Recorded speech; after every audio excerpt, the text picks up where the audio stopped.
Hello and welcome to Energy Sparks. This video will provide an overview on how Energy Sparks can help you reduce the running costs and carbon emissions of your storage heaters. Storage heaters use cheap overnight electricity to heat up bricks inside the units and then release this heat during the day. They can cost up to 3 times more than gas and electric heat pumps or air conditioning systems to run. So if your school has storage heaters, it's worth controlling them as efficiently as possible or even replacing them with alternatives. In your school, the storage heaters may have been installed in temporary classrooms as a way of reducing installation costs. As many of these buildings end up being permanent, the initial cost savings on the capital cost of the heaters is quickly outweighed by their higher running costs. Storage heaters often provide less than satisfactory heating as their thermostatic control is generally poor.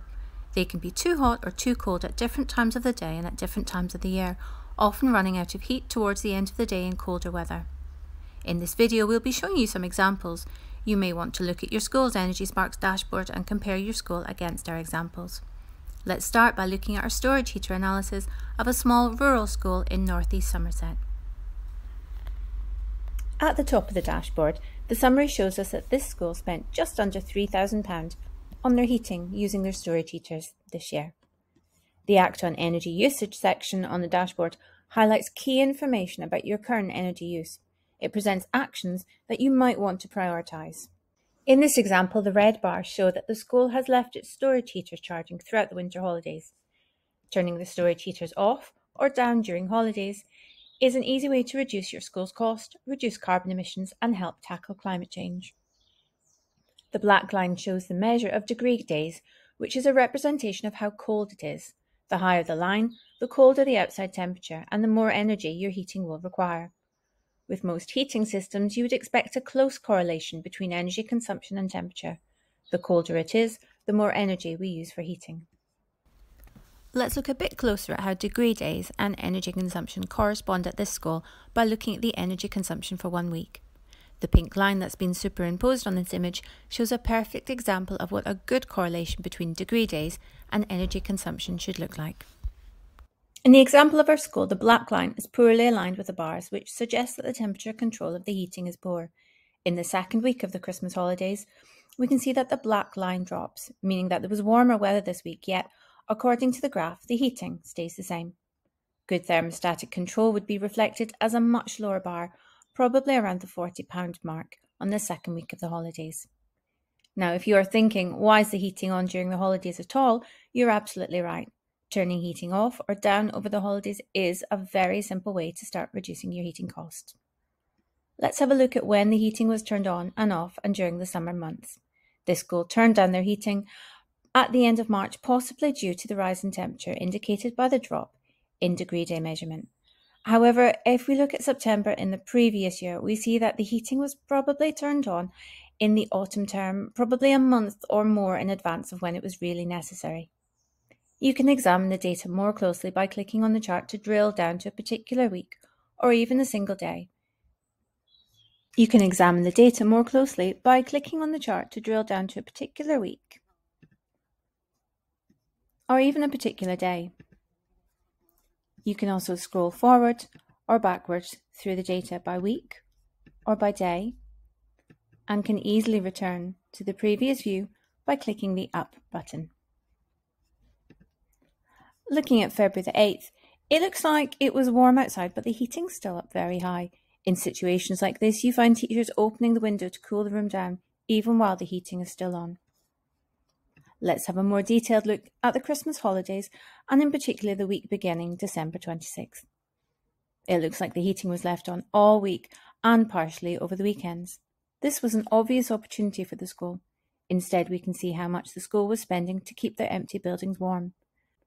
We recommend that your school's building manager or caretaker is provided with a checklist of what to do at the start of a holiday and what to do at the end of a holiday.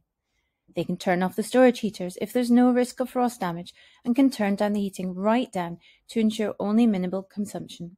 Energy Sparks can send you out an alert and an email or a text to remind you of this just before the start of each holiday. Finally, let's have a closer look at a single day. You can see the storage heaters are charging from about 11 p.m. in the evening to 6 a.m. in the morning. It's worth checking that this coincides with your cheap rates on your Economy 7 tariff. You can normally find this information on your bill. Checking your bill can be quite important, as some schools can end up on a flat tariff where they don't get a discount overnight. Consequently, their electricity bill is much higher than necessary. Your business manager should know what tariff you're on. If not, your energy supplier will be able to tell you. On the chart, if you want to go back up to where you started, you can click on the Up To button at the top right of the chart. Let's scroll back up to the top of the page for a specific analysis of your storage heaters. We'll click on Review Your Energy Analysis. This page rates various aspects of your energy consumption. 5 black stars is a good rating, 0 stars is poor but does offer big opportunities for cost savings. The left-hand column provides analysis of your non-storage heater electricity consumption, which is lighting, ICT, fridges, freezers, etc. But we'll look at storage heaters in more detail. The top chart compares your school's heating costs with other schools similar to you in size and locality. Most schools will be using gas for heating. As electricity is 5 times as expensive as gas, the heating costs for our school are, in this example, about 3 times more than similar schools. Storage heaters are an expensive way of keeping a school warm. We would recommend that you replace your storage heaters with either air source heat pumps or air conditioning units.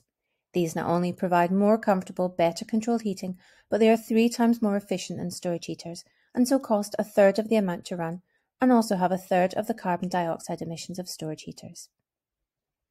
You can find out detailed information about your storage heater use on this page, but let's scroll to the bottom to find a chart which shows your storage heater consumption by day of the week.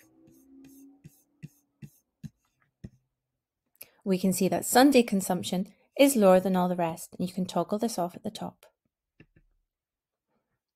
That's good, but there is some unnecessary Saturday storage heater consumption. And again, we can see that here. For half of Energy Spark schools, weekend storage heater consumption is no different than on weekdays.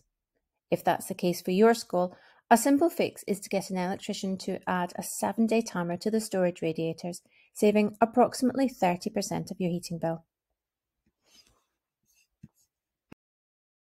You can find out more about how Energy Spark schools have cut their heating costs through storage heater management in our case studies, which you can find online on our website under the Our Services tab.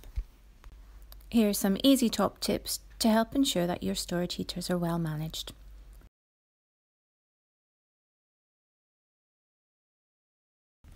Thanks for watching. Why not watch some of our other videos to find out more about using Energy Sparks? Bye for now.